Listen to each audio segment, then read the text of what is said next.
Hello everyone, study with Leenu में आपका स्वागत है। I hope you all are well. हम डिस्कस कर रहे हैं general trends in periodic table. अब रिगार्डिंग हम डिस्कस करेंगे अल्कली अर्थ मेटल्स की। इससे पहले हमने डिस्कस कर लिया था general trend in periodic table regarding the alkali metals. अब डिस्कस करते हैं अल्कलाइन अर्थ मेटल्स के बारे में। सबसे पहले तो हम जान लें कि ये आते हैं आपके एस ब्लॉक में, एस ब्लॉक के अंदर आते हैं एंड यहाँ पे आ जाता है इनका ग्रुप सेकेंड में आते हैं। अब यहाँ पे देख लेते हैं कौन से हमारे पास एलिमेंट आते हैं। सबसे पहले आता है बेरिलियम, मैग्नीशियम, देन आता है कैल्शियम, देन आता है स्ट्रोंशियम, बेरियम एंड लास्ट में आता है रेडियम। रेडियम क्या होता है? रेडियो एक्टिव होता है।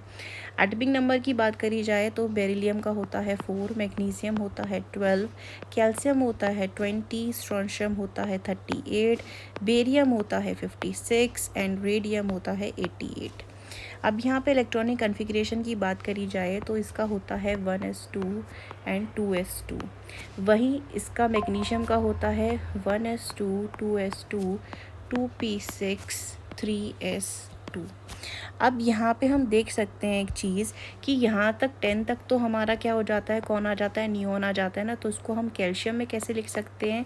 ये हो गया हमारे पास कैल्शियम में आने के लिए, सॉरी यहाँ पे आर्गन आएगा, सेकेंड। यहाँ अब हमें पता है कैल्शियम का एटॉमिक नंबर कितना है, 20 है। और 20 से पहले यहाँ पे हमारे पास 18 जिसका ऑक्टेट कंप्लीट होता है वो आर्गन होता है। तो हम यहाँ लिख सकते हैं आर्गन, 18 इलेक्ट्रॉन्स यहाँ से कंप्लीट हो गए। शॉर्ट में लिखने का तरीका होता है इलेक्ट्रॉनिक कन्फिग्रेशन को इनर्ट गैस के फॉर्म में।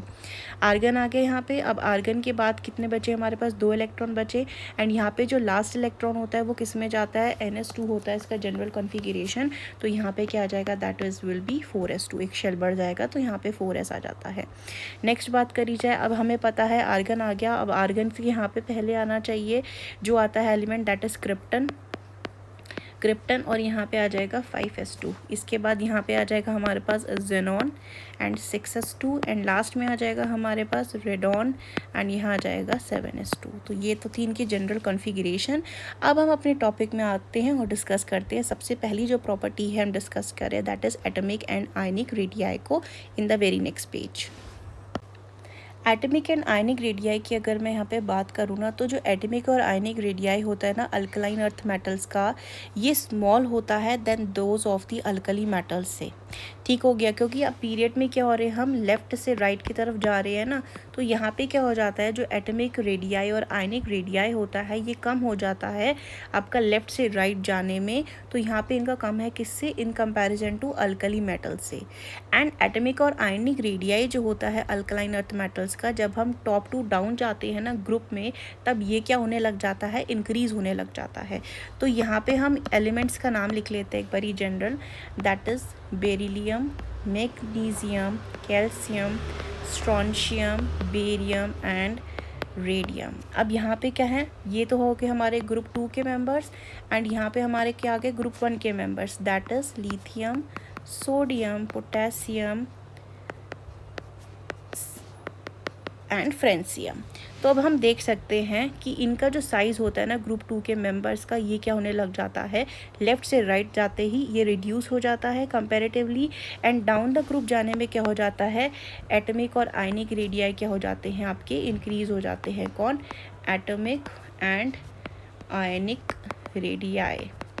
रीज़न क्या हो जाता है इसका? रीज़न हम जानते हैं यहाँ पे जो अल्कलाइन अर्थ मेटल्स होते हैं ना, इनके पास क्या होता है? हायर न्यूक्लियर चार्ज होता है एंड स्मॉलर साइज़ हो जाता है देन प्रीसीड करने वाले हमारे अल्कली मेटल्स से।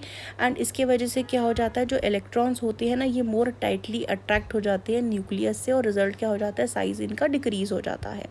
वहीं जब हम टॉप से बॉटम की तरफ जाते हैं ना, तो क्या होता है? Number of electronic shells increase होने लग जाती हैं एंड शील्डिंग इफेक्ट भी बढ़ने लग जाता है। जो इंटरवेनिंग शेल्स होते हैं वो बढ़ने लग जाते हैं, जिस वजह से क्या हो जाता है? आयनिक और एटमिक रेडियाई इसका कम यहाँ पे इंक्रीज़ होने लग जाता है। तो इसको हम लिख सकते हैं कि जो अल्कलाइन अर्थ मेटल्स होते हैं ना, अल्कलाइन अर्थ मेटल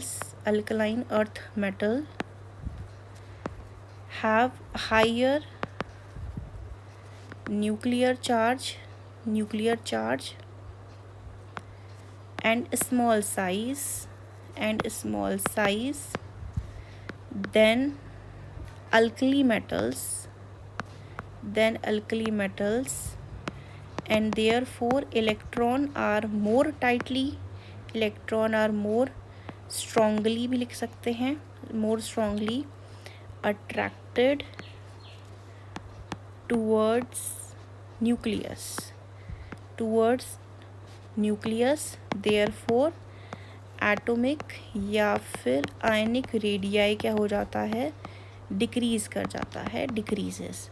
ठीक है, इसको हम आगे और लिख सकते हैं, that is on moving down the group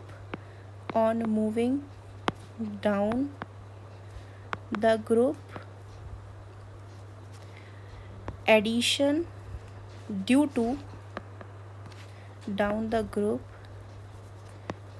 to addition of electronic shells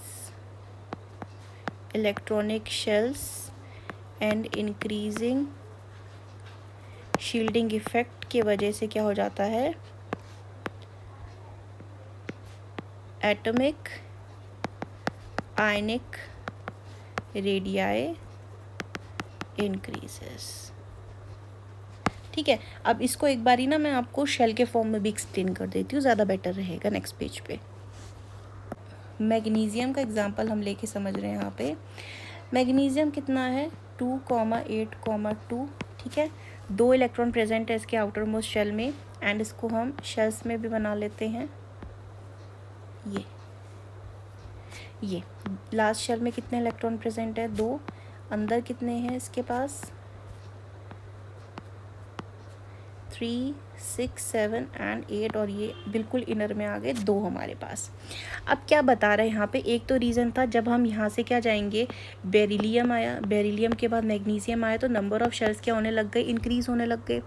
इसके अलावा दूसरा रीज़न क्या है जो डिक्रीज़ होता है इनके साइज़ का, वो ये होता है कि जब ये लेफ़्ट से राइट की तरफ जाते हैं ना पीरियोडिक टेबल में, सेकंड पीरियड में, ये थर्ड पीरियड में आते हैं, जब ये इस तरफ जाएंगे ना लेफ़्ट टू राइट में, तो यहाँ पे इनका न्यूक्लियर चार्ज क्या होने लग जाता है, इंक्रीज़ होने लग जाता है। न्यूक्लियर चार्ज कैसे इंक्रीज़ होने लग जाता है, जो ये सेंटर में न्यूक्लियस प्रेजेंट होता है ना, कलर चेंज कर लेते हैं, जो सेंटर में न्यूक्लियस प्रेजेंट होता है ना, इसका जो होल्ड होता है ना इन बाहर के इलेक्ट्रॉन की तरफ क्या हो जाता है, ये बढ़ जाता है। ये इनको अपने बिल्कुल पास, अपने बिल्कुल क्लोज रखना चाहता है, टाइटली और स्ट्रॉन्ग तरीके से। ठीक है, इस वजह से क्या हो जाता है, जो न्यूक्लियर चार्ज हो जाता है ना, न्यूक्लियर चार्ज जो हो जाता है इस रीज़न की वजह से यहाँ पे ये इंक्रीज़ कर जाता है जब ये लेफ़्ट से राइट की तरफ जाते हैं पीरियोडिक टेबल के अंदर में। अब दूसरा रीज़न क्या था यहाँ पे, जब हम टॉप टू बॉटम जा रहे थे तो हमारा क्या हो रहा है, नंबर ऑफ शेल्स इंक्रीज़ कर रहे हैं। इसके अलावा शील्डिंग इफेक्ट भी तो इंक्रीज़ कर रहा है ना यहाँ पे। शील्डिंग इफेक्ट का मतलब क्या होता है, जब हम टॉप टू बॉटम की तरफ जाते हैं ना, जैसे मैं नेक्स्ट यहाँ पे एक एग्जांपल ले लेती हूँ, इसी का ले लेती हूँ, मैग्नीशियम से एक्सप्लेन कर लेते हैं। अभी हमारे पास क्या है, लास्ट इलेक्ट्रॉन, यहाँ पे शेल कितने हैं, 3 शेल है, और यहाँ पे लास्ट में 2 इलेक्ट्रॉन है। जब हम नीचे की तरफ जाते जाएंगे, शेल बढ़ते जाएंगे ना, तो जैसे कि शेल जो हम हो रहे हैं हमारे इंक्रीज़ होते जा रहे हैं ना, तो जो न्यूक्लियस का ये होल्ड होता है ना आखिरी शेल की तरफ, ये वीक होने लग जाता है। रीज़न क्या है, क्योंकि अंदर के जो इलेक्ट्रॉन्स होते हैं ना, यहाँ पे ये अंदर के जो इलेक्ट्रॉन्स होते हैं ना, ये क्या करने लगते हैं, शील्ड करने लगते हैं। जो न्यूक्लियर का चार्ज होता है उसको शील्ड करने लगते हैं, लास्ट वाले तक वो पहुँच ही नहीं पाता कि उसको होल्ड करके रखे। साइज़ ज़्यादा बड़ा हो जाता है, वीक हो जाता है न्यूक्लियर का अट्रैक्ट करके रखना इन इलेक्ट्रॉन को। रीज़न क्या होता है, स्क्रीनिंग इफेक्ट या फिर शील्डिंग इफेक्ट की वजह से, जिस वजह से क्या हो जाता है, यहाँ पे ये इनका जो हो जाता है, इसकी वजह से यहाँ पे इनका साइज़ क्या होने लग जाता है, बढ़ने लग जाता है। तो ये था इसका simple reason. I hope clarification मिला होगा। And if you like this video informative, like share and subscribe. Next video में हम नेक्स्ट जो है प्रॉपर्टी डिस्कस करने वाले हैं यहाँ पे। Thank you.